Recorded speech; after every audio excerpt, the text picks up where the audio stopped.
Բարև Ֆակտոր TV յուրահանրային գործիչ Միքայել Հայրապետյանն է, ողջույն պարոն Հայրապետյան։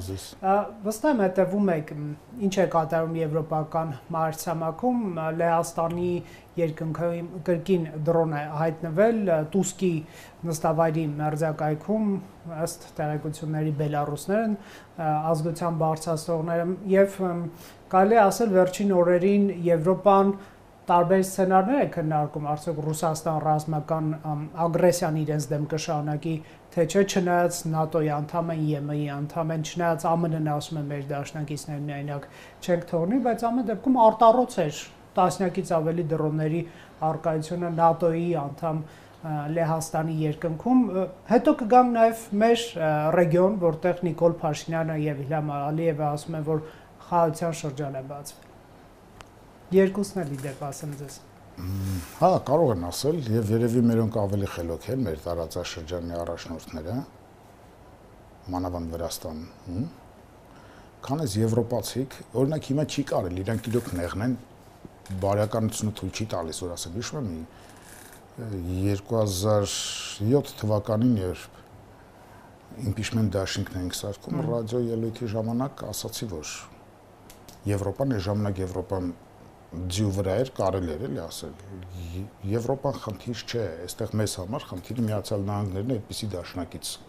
պետք է ունենանք։ Դե չէ, Եվրոպան շատ վաղուց, դեռ մի 100 տարի առաջ, Օսվալդ Շպենգլերը հենց այդ վերնագրով գիրք ունի,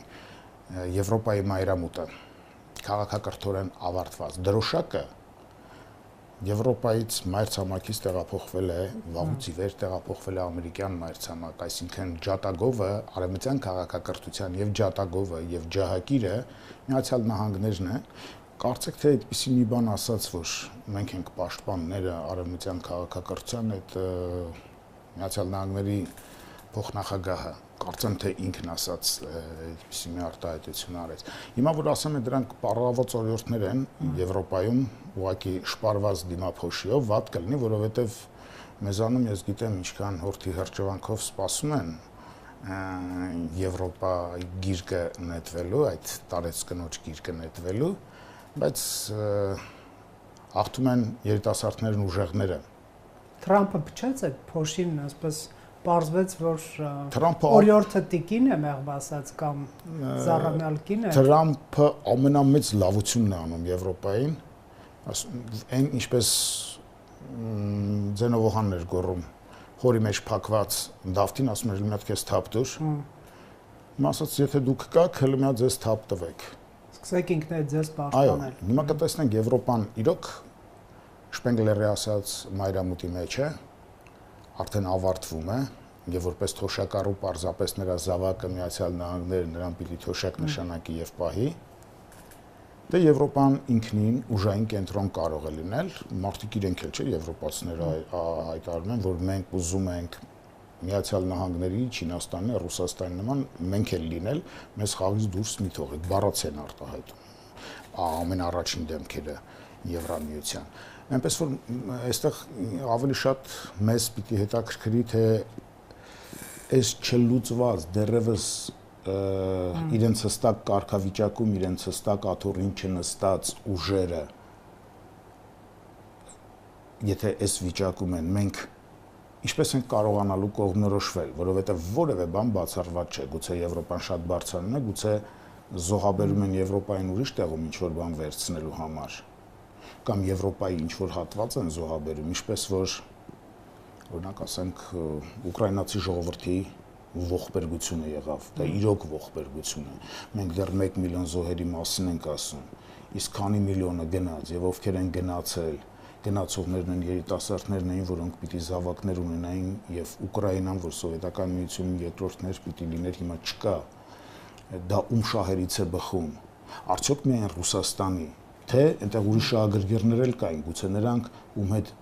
այդ տիպով եթե Ուկրաինան մտներ Եվրոպա նրանց համար լուրջ մրցակից էր լինելու։ Այսպես որ ամեն ինչ միանշանակ չէ եւ շատ սոսկալի է սև ու սպիտակով դատելը։ Դրա համար մենք մեր մասին պիտի մտածենք, մենք ոնց ենք կարողանալու մանավանդ այս աստիճանի ցածր մտածողության պարագայում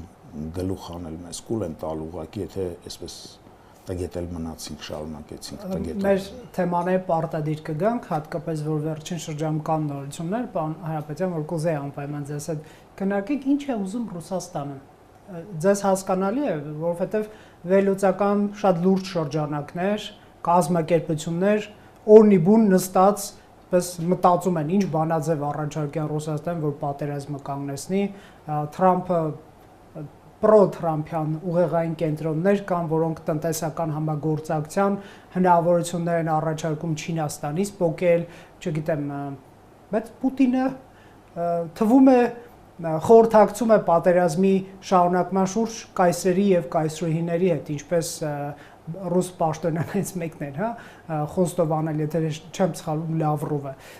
եւ տնտեսական օգուտներ, համագործակցություն, պատժամիջոցներից դուրս գալ անգամ Ղրիմը իր տարածք ճանաչել, դա նրան կարծես բացարձակ չի գայթակղում։ Ինչ կա նրա գլխում, մենք հասկանում ենք որպես Հայաստանի քաղաքացի, որը հարևան է ըստ էության այս երկրին։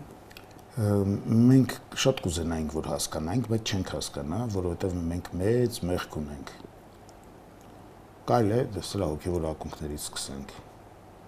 Օրինակ 1930-ական թվականներին, երբ որ հազարներով գնդակահարվեց հայ մտքի ծաղիկը, մեր մեծագույն բանաստեղծն ու մեծագույն արձակագիրը Չարենցն ու Բակունցը ոչնչացվեցին, մեր մեծագույն երգիծապանը Լերկամսարը անկյուն դրվեց, այլ մյուսների մասին չեմ ասում, ինչ պայծառ ուղեղներ ոչնչացվեցին։ Այնքան հետաքրքիր է, երբ որ Խրուշչովյան շրջանն եկավ, որին հալոցքի ժամանակաշրջան են ասում, ռուսները տեսեք տվեցին Պաստերնակ, տվեցին Սոլժենիցին եւ ելի շատերը, որոնք համակարգային մերժման հասան։ Մերոնց առավելագույն բանը որ տառապել են, Ստալինն իրենց տառապեցրել է խայտառակ ձևով եւ Ստալինը իրենք էլ գիտեն, որ Ստալինը չէ դա։ Բայց միևնույն ժամանակաշրջանին անվանում են Ստալինյան շրջան, չեն ասում կոմունիստական, ինչպես որ Սոլժենիցինը կարող էր ասել։ Այսինքն համակարգային մերժման չեղավ։ Հիմա մենք ըստ էության անգիտակցականի մակարդակում կամ տաստած որ անգիտակցականում չլինի, այսինքն մինչև վերջ հոտած չլինենք։ Ենթագիտակցականի մակարդակում մենք մնացել ենք նույնը, հիմա ասում ենք Պուտինը, վախենում ենք ասենք Ռուսաստանը։ Եթե մենք ասենք Ռուսաստանը, մենք կտեսնենք լավ այդ երկիրը ինչ շահեր ունի, չէ՞ որ ինքը աննորմալ չէ, մի ամբողջ երկիր, որ մյուսին արունակամ անի եւ դեռ այդքան էլ զոհեր տա հենց այնպես։ Եթե իրոք մենակ ղեկավարից կախված լիներ, այդ ղեկավարին վաղուց վերացրած կլինեին, հենց իրենց գեներալիտետը վերացրած կլիներ։ Ուրեմն կնշանակի Ռուսաստանում համաձայն չեղողները թողել դուրս են եկել, մնացածն ովքեր մնացել են, նրանք լավ էլ համաձայն են։ Ուրեմն պիտի մտնենք նրանց մտքի ուղեղի լաբորատորիան, հասկանանք լավ ինչ են ուզում իրենք կարգավիճակ են ուզում, չէ՞ որ ունեցել են այդ կարգավիճակը։ Պետրոս, այո, աշխարհի հարցերը տնօրինողների շարքում լինել, չէ՞ որ երկրորդ համաշխարհային պատերազմից հետո երկու բևեռ կար, Միացյալ Նահանգներն էին հաղթողը եւ Սովետական միությունը, Անգլիան նույնիսկ չկար այդտեղ։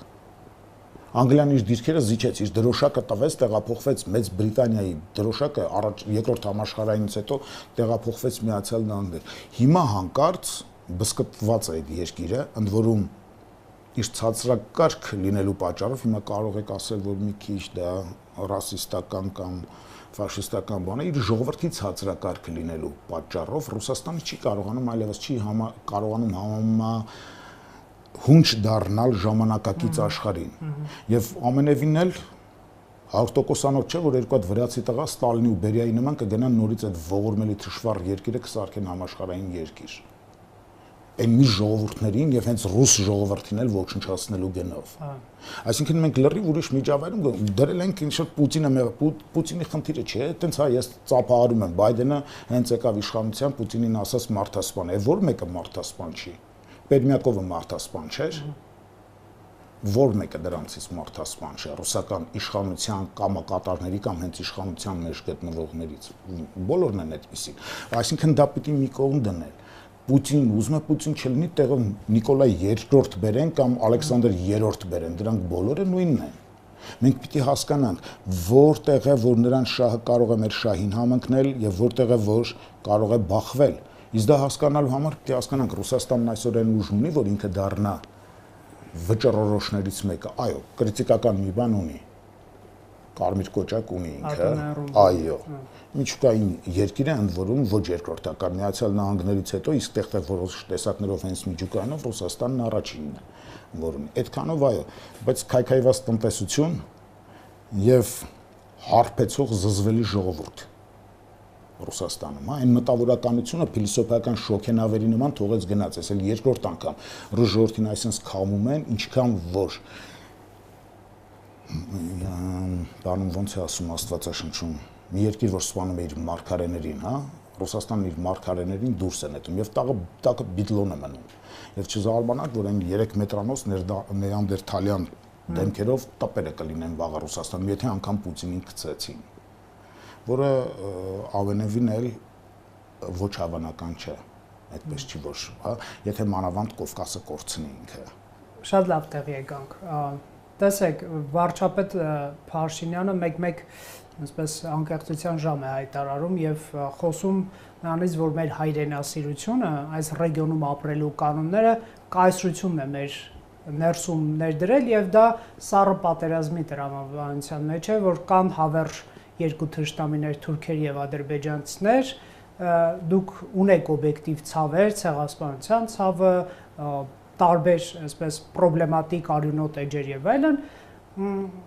բայց դուք դատապարտված եք ըստ էության իրար սպանել, մորթել, կոնֆլիկտ, գրավել, չգիտեմ, ցավ պատճառել, այս կոմենկոմ եւ ես կգամ ձեզ կփրկեմ, այսինքն դա ասում էր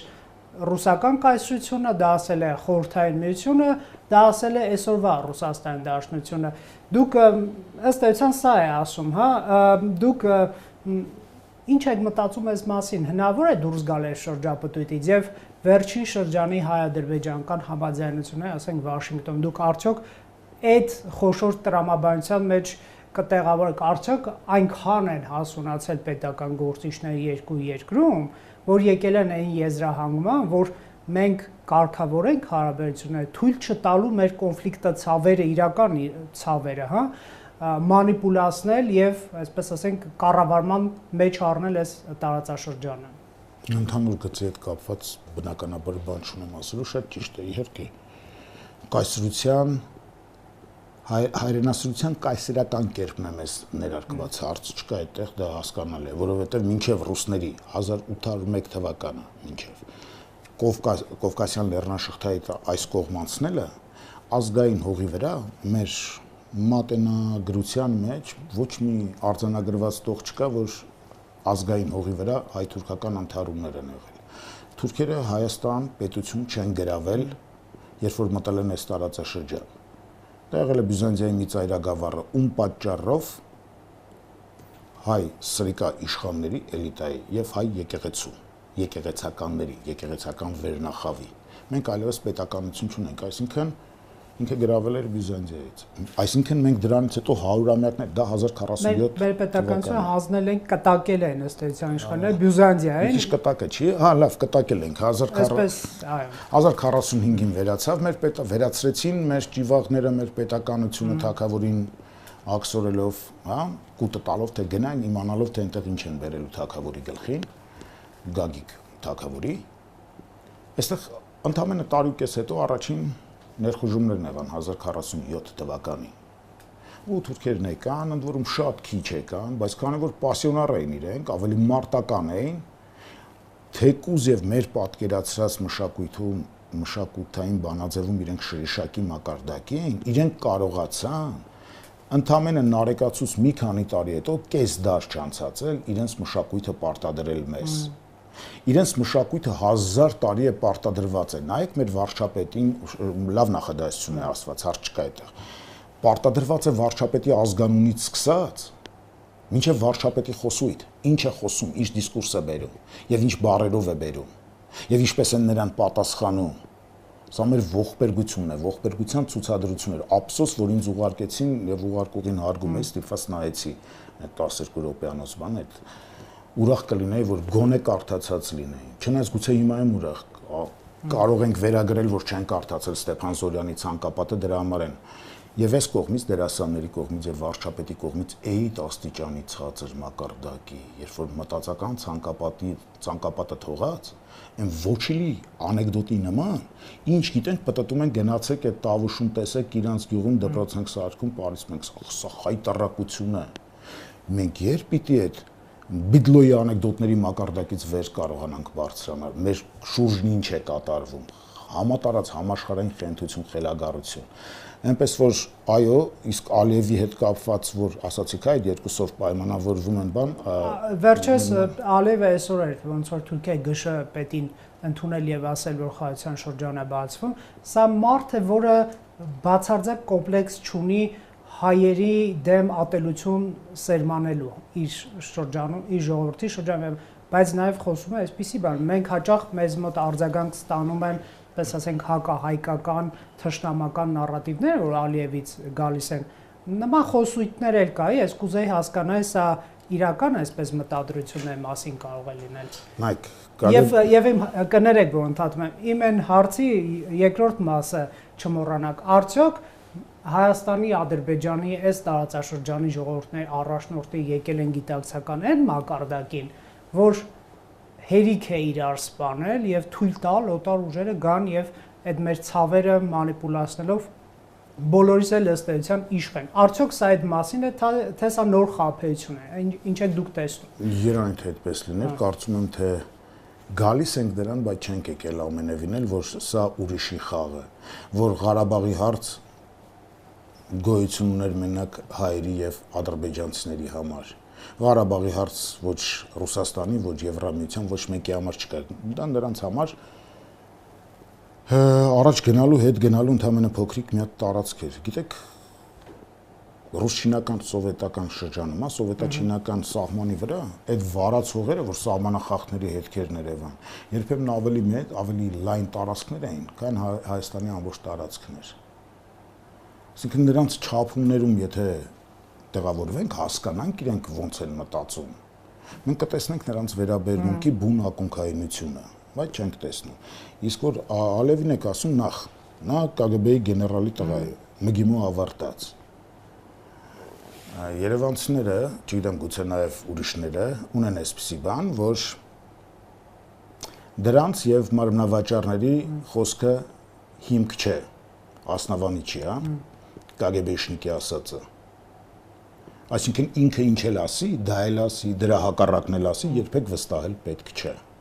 որովհետև մարդիկ գործում են ելնելով շահերից։ Այդ մաֆիոս կինոներում ոնց է, որ նայում են ընկերոջ աչքերին, արցունքն աչքերին բան ասում է, բայց դες ինչ կարող անել, ես պարտավոր եմ քեզ խփել ու խփում է։ Եթե անգամ ուզենայել, չնայած ուզենայել, որ կռիվ չլինի, բան միևնույն է, եթե պահն եկավ ինքն անելու է, որովհետև մենք նման ենք են տարածաշրջանն ամբողջությամբ, այն առնետին, որ մցված է խողովակի մեջ, բայց խողովակն այնքան նեղ է, որ ինքը պատտվել դուրս գալ ուրիշ տեղից ելքեր տալու հնարավորություն չունի, ուղղակի մինչև վերջ պիտի գնա։ Հիմա կարող է թվալ, թե Ալիևը հանգստացավ, որովհետև իրանց ազգային հերոսը դարձավ, քանի պրեզիդենտ կորցրեցին, բոլոր պրեզիդենտները Վեզիրովից, Մութալիբովից սկսած տարածքները կորցրել են, այդ մարդը բոլորի կորցրածը բերեց, հələ մի բան էլ ավելին, լսում է ուրիշ տարածքների վրա էլ աչք ունեմ, թվում է թե, բայց Ադրբեջանը իրոք կարծում եք, որ քառակուսի կիլոմետրերն են պետք։ Այստեղ էլի մենք չենք հասկանում Ադրբեջանն ինչ է ուզում։ Ադրբեջանի ուզածը մեզ է ավելի վնաս, թե ուրիշների։ Ադրբեջանը կարգավիճակ է ուզում։ Ես ասում եմ, ինչքան իմ երկրում կամ երկու այնքան Իրանում կամ։ Հենց այդ Իրանում եղած տարածքում են նավթի հանքերը։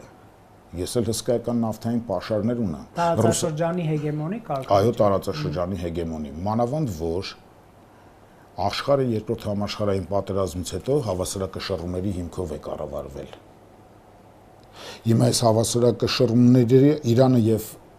Թուրքիան են եղել մշտապես այս հավասարակշռումները։ Իրանի խնդիրը որ դրված է ոչ ոք չի կասկածում։ Մակընթացությամբ եւ տեղատվությամբ լուծվում է Իրանի խնդիրը։ Դա սկսվեց այն պահին, երբ որ պաղեստինցիները մտան, եւ այդ մի քանի հրեային հոկտեմբերի 7-ը, այո, Այդ պահից սկսվեց Իրանի խնդիրը։ Թվում էր թե Իրանի հետ կապ չունի, բայց ինձ առաջի հերթին կարծեմ ձեզ մոտ ասել եմ, հենց այդ օրերն եմ ասել, այո։ Իրանի խնդիրը լուծվելու է։ Բայց հավերժ չեն թողնելու տերտերների ձեռքը մնա։ Այդ հենց են այս տերտերներին թող Նիկոլը թողեր գային իշխանության, էլի։ 21-րդ դարում անլուրջ է դա։ 20-րդ դարում էր նույնիսկ անլուրջ։ Կիպրոսում մի անգամ փորձեցին այդպիսի բան անել, Կիպրոսը կիսվեց։ Նույն ձևով կիսվել է դարճակատագիրն Իրանի բաժին է հասնելու, այսինքն Իրանի ջրի վրա փլավ գցողներն էլ թող մի քիչ ստապ մտածեն։ Իրենք իրենց հորթայնության ոչնչով չեն տարբերվում արևմտյան հորթերից, հայ արևմտամետ հորթերից եւ ռուսական ագենտներից, որ sense քաղցկեղի հիդրայի շոշափուկների նման մխրճվել է երկրի մարմնի մեջ եւ ժողովրդի գիտակցության մեջ։ Սա դժբախտություն է։ Նույնպես որ Ալիևը կարող է այդպես ասել, բայց ինչու է այդպես ասում։ Կա այդտեղ ճշմարտություն, իհարկե կա։ Թուրքիան ինքը իրեն գցել էր Սարդոստայնի մեջ, երբ որ մերոնք Կարվաճարը ժամանակին վերցեցին 93 թվականին, այդ պահից ճանապարհները փակեց Թուրքիան։ Եվ հետո իր հետագա բոլոր քայլերը պայմանավորում էր իրենց ասած գրավյալ, իսկ մեր կարծիքով մեր ազատագրյալ տարածքներից հայկական զորքերի դուրս բերմամբ։ Հիմա այդ խնդիրը չկա, Թուրքիան պիտի օրենքով առաջինը, այլևս խնդիր չկա, առաջինը ինքը հայտարարել, որ բացում է։ Բայց քանի որ ինքն արդեն տասնամյակներ շարունակ այդ ոստայնի մեջ, ասում է դե լավ կստորագրեք, նոր կբացենք։ Դա ընդունված պրակտիկա է, մերոնք էլ ասին, չէ՞։ Այն նույն պահին, երբ որ ստորագրվեց, մենք կհրաժարվենք այդ Մինսկի խմբից, այդ նույն պահով սովորական դիվանագիտական բան է, բայց մերոնց են ոչ հրճվանքն եմ հասկանում, որ վայ, հեսա Թուրքիայի այդ բաները կբացվեն, մենք երջանիկ կլինենք սահմանները բացվելիս եւ ոչ էլ անկալելի է որ աման ողբերգություն է լինելու, եթե Թուրքիայի հետ սահմանները բացվեն։ Գիտեք, այս ծայրահեղությունն է վտանգ, ծայրահեղություններն են վտանգավոր։ Ոչ հաշվարկված։ Նույնիսկ հաշվարկված մեր հոգեբանության մեջ գոյություն ունեցող ծայրահեղականություններն են վտանգավոր։ Կարծեմ մի օր կործանվում ենք, մի օր երջանկությունից ուշագնաց։ Հա, իսկ այդ արագ փոփոխությունները ցանկացած հոգեբանության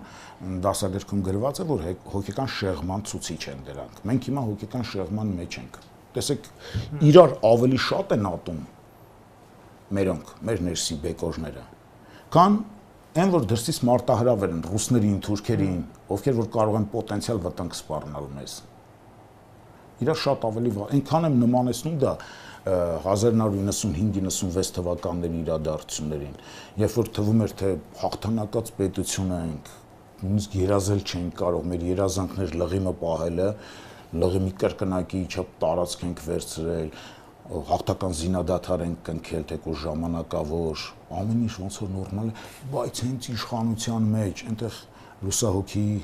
Վազգեն Սարգսյանի, լուսահոգի գիտեմ Վանո Սիրադեղյանի, լուսահոգի Էդիկ Եգորյանի, Բագրատյան բան, դրանց թիմերն առանձին արդյունաբերողներ, բաներ, իրար ավելի շատ էին հոշոտում, կան ընդդիմությանը, նույնիսկ հոշոտել ընդդիմությանը պետք չէ, էլի, մրցակցել չկա։ Եվ ինչ եղավ, դրանից ընդամենը ամիսներ հետո, 1 տարի հետո Տեր-Պետրոսյանը հրաժարական տվեց։ Հիմա սրանք են ինչ որ քաղաքապետ, ինչ որ բան, դուք տեսնում եք ինչ է կատարվում քաղաքում։ Ներսում ոգի են ջարդում։ Կարող եմ նաև առարկայական օրինակը բերել։ Ուղղակի չասելով ինչ է, բայց եթե պետք է, անենց կուզեմ որ ասեմ։ Օրինակ ասենք այգիներից մեկը անընդհատ այդ ռեպորտաժները տեսնում եմ, այգիներից մեկի մասին ժողովրդի ականջը կաթեցնում են, իբրև մի հատ անբարեխիղճ տնտեսվարող այգին չորացնում է, չի ջրում, այն դեպքում, երբ որ այդ պայմանագիրը կնքելիս, այդ մարդուն ասել էին արի սրճարանը քանդի, նորը սարքի այդ սրճարանը, այդտեղից գոյացած գումարները դիր այգին բանը, չէ, բայց միևնույն է, եւ քաղաքապետարանն էր փող տալիս, եւ այդ ջրումներն էր անում, եւ չգիտեմ, տարբեր հոսանքի լուսավորության բան, լկտիության աստիճանը նայեք, ոնց են մեր ժողովրդին խափում։ Այսինքն մեր քաղաքապետարանը մեր ժողովրդի թշնամին է։ Մեր քաղաքապետարանը մեր ժողովրդին այգուց զրկել է, բայց հələ դա էլ մի կողմ։ Ոնց են սուտ խոսում։ Ոնց են լկտիաբար ստում, իսկ ովքեր ստում են, որ հանրույթներում իշխանությունները ստում են, դրանք կործանման են դատապարտված։ Ես ինչու հայկական ալիքներ չեմ նայում, հեռուստաալիքներ, եթե նայում եմ ռուսական ալիքներ, որտեվ հաճույք եմ ստանում, տեսնում եմ այնտեղի կեղծիքը եւ վստահ եմ, որ երկար կյանք չմնաց այդ չարիքի կայսրությանը։ գուցե դրա ճիրաններից կազատվենք, որովհետև ստի տոկոսը որքան բարձր է, այնքան ինքը անդունդի եզրին ավելի մոտ է։ Հիմա մենք աղագին մոտ ենք անդունդի եզրին, կեղծում են ու այդ կեղծիքը մի կողմ, այդ աստիճանի էլ տգետ ենք, շատ տգետ ենք, ոնց կարելի է խոսել չիմացած բաների մասին, չկարդացած բաների մասին, պատմությունից դաս չվերցնել։ Այդ մի նախադասությունը հրաշալի էր, հարց չկա։ Այո, իհարկե, կայսրության ներարկած հայրենասիրությամբ ենք մենք դատում։ 200 տարի թաքնվելով ռուս զինվորի աճուկների հետևում, գլուխներս դուրս ենք հանել, հայհոյել ենք Թուրքին ու նորից հետ ենք քաշվել, իսկ ռուս զինվորը մեզ ամեն այդ հայյանքի համար կրկեսի շնիկի նման, ասենց բերաներս հաբը դնում էր, ասում էր մի հատ հայուի Թուրքին, մենք հայում ենք ու ասում էր տեսնում եք, չէ, ես չլեմ, հիմա թուրքերը այդ հայյանքի համար ձեր գլուխը պոկել էին։ Չեք հավատում, որ կպոկեն։ 15 թվական եկավ հասավ Աբդուլ Համիդից մինչև Աբդուլ Համիդին Լոբանով Ռոստովսկին էր հորդորում, ասում էր կոտորեցեք ձեր այդ գերազանցություն, կոտորեցեք, բացեք Լեոյի անցյալից ուշագրությունը, բառացի ես մեջբերումն արեցին, այն չի որ ատելության խնդիր կա այստեղ։ Ես կարծում եմ, ես ավելի շատ եմ, ավելի ուժգին եմ Ռուսաստանը սիրում իրենց Եսենինի, քան իրենք են իրենց Ռուսաստանը սիրում կամ կապված են, իրենք Ռուսաստանի գերեզմանափորներն են։ Եվ Ռուսաստանի ղեկավարությունը, եւ ստեղի ռուսական ագենտուրան, որ ամեն տեղ է լցված։ Ասում եմ 30-ական թվականների չեկիստների սերունդը չի կորել։ Դրանք հիմա էլ կան եւ գործում են, ինչպես Ստեփան Զորյանն էր ասում։ Այ պարոն Հարապետյան, այսքան տառապանքներ, այսքան պատերազմներ, արյուն, ոչ խաղաղության շրջան, արտագաղթ, աղքատություն, քաղաքական ներքին ցնցումներ, սա մեր շատ ահաբեկչություններ եւ այլն, մեր վերջին 30 տարվա պատկերներն են, հա։ Աղետներ, որոնք հազարավոր մարդկանց կյանք են խլել եւ քաղաքական գործիչները մարդկանց կյանքը շատ հաճախ չեն արժևորել, քան այն հողը, որը պետք է պահեն այդ մարդիկ եւ այլն, հա։ Հոգ չէ, որ հետո ասեն մենք սխալվեցինք, կներեք մեզ եւ այլն։ Այդ ո՞րն է մեր եզրակացությունը, որովհետեւ որպես ժողովուրդ լավ, վատ, ոնց որ այս տարածաշրջանում ենք դեռևս առաջիկա մի 100-ամյակով հուսամ, մեծ արտագաղթ մեր երկրին եւ կործանում չի սպասվում եւ պետք է ապրել, հա, պետք է ապրել, պարզունակ բան, բայց այդ ապրելը ենթադրում է կանոնների լրջագույն մշակում, հա, յուրաքանչյուր մեր կյանքի կանոններն ունեն, չէ, ինչ անել, ինչ չանել, որպեսզի շրջապատը մեր գլխին անընդհատ չխփի եւ չվիրավորի։ Դա ուրիշ։ Այդտեղ համաձայն եմ, մինչև այդ ասածը մի քիչ վերապարությամբ է ընդունում։ Պետք է ապրել, ասում եք։ Թեկուզ ապրել բառի արմատը ապուրն է, ճաշը, հա։ Բայց այս 1700 տարին, երբ քրիստոնյա ենք, հենց այնպես է անցել մեր կողքով։ Չէ՞ որ ասում են ոչ միայն հացով է կենթանի, այլ այն ամենով իր դուրս է գալիս օրբերանից, այսինքն հոգևոր հացով։ Այլապես ընկնելու ենք մեր պետության ամենաբարձր տգետների օրը եւ կրկնելու ենք, որտեղ հացը այնտեղ կա։ Ես գիտեք, շատ փնտրել եմ ուրիշ ժողովուրդների մոտ կա այդպիսի մի ասացված, չկա։ Դա ստորության գագաթնակետ է եւ մենք դիտմամբ ստորություններն ենք վերցնում եւ սարքում դրոշակ։ Վարչապետն ասում է այստեղ հաց, այստեղ կաց, իդեպ։ Այո։ Միշտ էլ ավելի լավ հացեր կգտնվեն ավելի հեշտ տեղերում։ Քարից հաց քամել պետք չի լինի որտեղ հանգիստ կապրես։ Դուք տեսեք, ապրելու մասն եք ասում, էլի հանգիստ ապրելու մասն չէ։ Ուզում եք հանգիստ ապրեք, վերկացեք գնացեք Բահամյան կղզիներ, գնացեք Նորվեգիա։ Ինքնախաբեությունը, այսինքն այդ ցանկությունը։ Չէ, մանիպուլյացիա կա այստեղ, որ նպատակը հանգիստ ապրելն է։ Դա հենց Նիկոլ Փաշինյանի քաղաքական փիլիսոփայությունն է, դինջ ապրել, որ շատ հրաշալի ձևակերպել էր մի աղջիկ, Տաթևիկ Հայրապետյան, ես իրանից սովորեցի այդ հարցազրույցից, շատ լավ էր ձևակերպել, համառոտ ու ճշգրիտ։ Այդ դինջ ապրելն եք ուզում։ Հնարավոր չէ ձվածեղ երբել առանց հավկիթները ջարդելու։ Հիմա ասում եք այսքան զոհեր բան, բայց իհարկե զոհեր պիտի լինեն։ Ցույց տվեք մի ժողովուրդ, որ անկախության է ասել եւ դրա համար զոհաբերություն չի արել։ Դուք հենց հիմա, երբ որ ձեր գրիչի թանակն ավարտվի, գնաք խանութից գրիչ առնելու, դուք ձեր գրպանի պարունակությունից պիտի զոհաբերեք։ Առանց զոհաբերության ոչինչ չի լինում։ Մեծ բան եք ուզում, հայրենիք եք ուզում, ուրեմն ավելի մեծ բան պիտի զոհաբերվի։ Առանց զոհաբերության չի լինում։ Ես հիշում եմ Նավասարդյան Աշոտներ մի անգամ միտինգներում լուսահոգին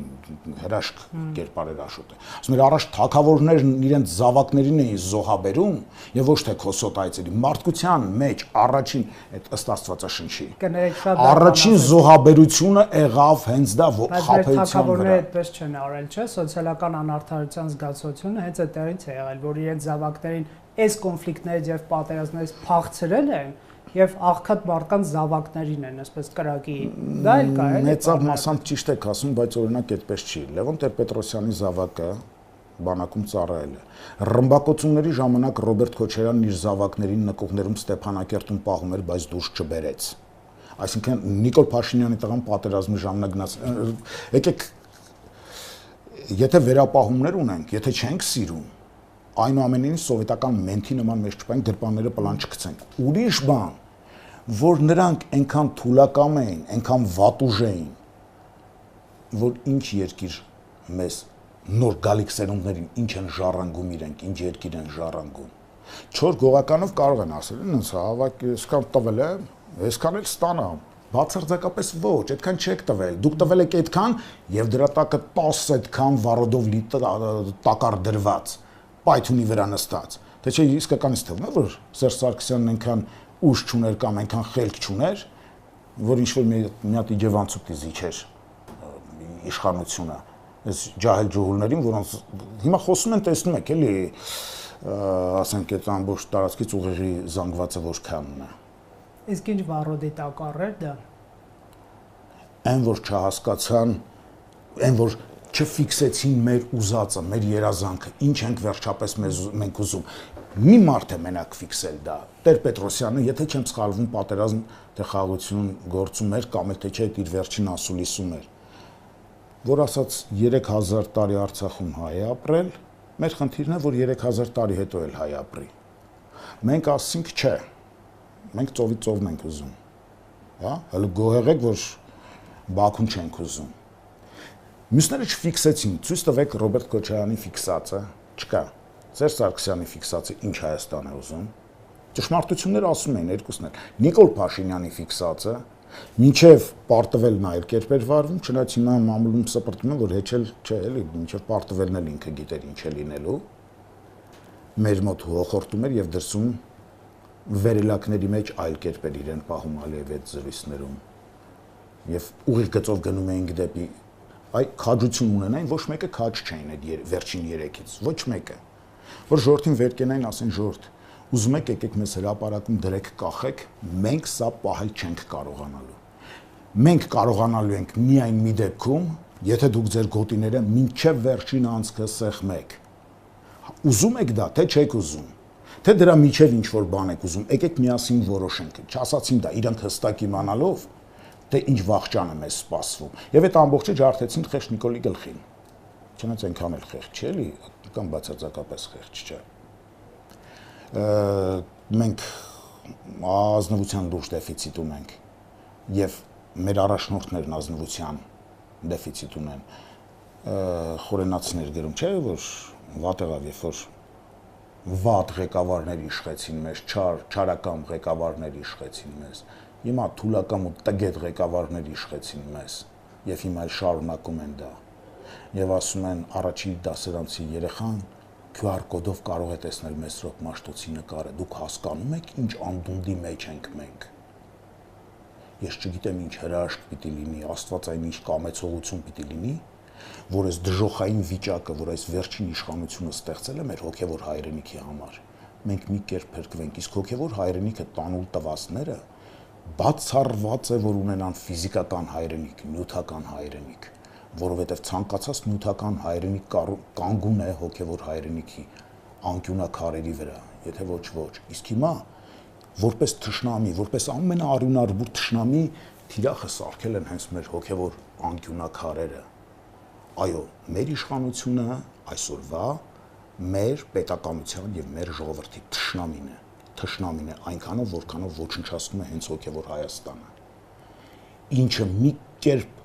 նախորդ իշխողների երախից մի կերպ դուրս էինք բերել։ նախորդ իշխողներն էլ մեր հոգում անհաղորդ մարդիկ էին, գավառում ծնված մեծացած, գիտեմ Բիլբիլօղլու բանով կամ Ալիևներին մի հատ գոնե հերվիս տեսնելու երազանքով այդ երազանքի մեջ մեծացած մարդիկ էին, նրանց նույնիսկ այդքան էլ մեղադրել չի կարելի, իսկ հիմա այո, եթե մենք էլ չմեղադրենք, սերունդները մեղադրելու են այսօրվա իշխանությանը, մենք էլ լռենք, քարերն աղաղակելու են, ինչպես Աստվածաշնչում է ասվում։ Շնորհակալ եմ զրույցի համար, պարոն Հայրապետյան։ Ձեզ շնորհակալություն։ Factor TV-ում հյուրընկալել ենք Միքայել Հայրապետյանին։